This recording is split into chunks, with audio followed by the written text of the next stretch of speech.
चलिए बढ़ते हैं एक और बेहतरीन सवाल पर जो आपके रीज़निंग में पूछा गया है और आगने वाले परीक्षाओं में भी पूछा जा सकता है। बोलता है कि 10 लोग हैं, जिनमें से एक साउथ की ओर दिशा करके बैठा हुआ है और दूसरा नॉर्थ की ओर। तो आपसे पूछा गया है कि इनमें से जो दिया गया है उन कंडीशन को फ़ॉलो करते हुए बताइए कि आर को कौन फेस कर रहा है।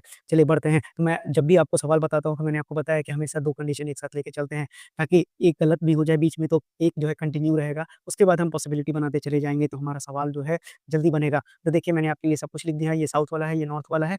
जो साउथ के लिए होगा राइट वाला लेफ्ट हो जाएगा, लेफ्ट वाला राइट हो जाएगा, वो मैंने कर दिया है। और जो नॉर्थ वाला है वो प्रॉपर रहेगा लेफ्ट और राइट में। चलिए आपसे कंडीशन क्या कहता है कि पहला कंडीशन बोला गया है आपसे कि only 2 people sit to the left of Q. तो क्यू के लेफ्ट में आपको 2 ही लोग बैठे हैं, तो ओनली लगा हुआ है तो क्यू की 2 पॉसिबिलिटी बनेगी ही नहीं, एक ही पॉसिबिलिटी बनेगी, दोनों जगह सेम हो जाएगा।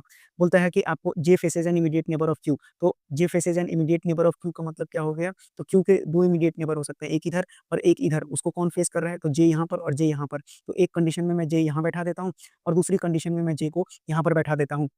अब आपसे बोलता है कि M sit to the immediate left of J. तो एम अगर यहाँ पर बैठ रहा है तो एम आखिर में यहाँ पर बैठेगा। उसी तरह से आपसे बोलता है कि जो व्यक्ति के को फेस कर रहा है वो एस के इमीडिएट लेफ्ट में है। यानी कि एस का जो इमीडिएट लेफ्ट वाला है वो किसको फेस कर रहा है? के को फेस कर रहा है। आगे बोलता है कि नाइदर के nor S sit at the extreme and. यानी कि एस की पॉसिबिलिटी तो यहाँ भी नहीं है, यहाँ पर भी नहीं है और ना ही के की पॉसिबिलिटी है और ना ही यहाँ पर है और ना ही यहाँ पर है। तो अब हम क्या बैठा सकते हैं आपको? तो एस का जो पॉसिबिलिटी बनता है, एक तो ये अगर मैं यहाँ पर एस बैठा देता हूँ, तो आपको बोला है कि सामने वाला के को देख रहा है। लेकिन अगर मैं एस को यहाँ बैठाता हूँ, तो यहाँ पर के की पॉसिबिलिटी क्या बनेगा? इस जगह पे बन जाएगा। तो यानी कि यहाँ पर तो बिल्कुल कंडीशन सैटिस्फाई ही नहीं हो रहा है। अब अगर मैं लेता हूँ एस को यहाँ पर और साथ ही साथ के को अगर मैं यहाँ लेता हूँ, तो भी ये सैटिस्फाई नहीं हो रहा है। लेकिन अगर मैं एस को यहाँ बैठा दूँ, तो ये क्यू के सामने के आ जाएगा और ये भी पता चल गया मुझे कि जो के है और जो एस है, वो एक्सट्रीम एंड्स पे नहीं है। तो एस का एक ही कंडीशन सैटिस्फाई किया और ये है ये वाला। तो आपको समझ में आ गया? यानी ये कंडीशन पूरी तरह से गलत हो गया। अब आगे बढ़ते हैं। अब आगे बोलता है कि 2 लोग जो है एस और टी के बीच में बैठते हैं। तो चलिए 2 लोग एस और टी के बीच में कहाँ बैठेंगे? यहाँ पर बैठ सकते हैं। अब आगे आपसे बोला है कि N faces N immediate neighbour of you.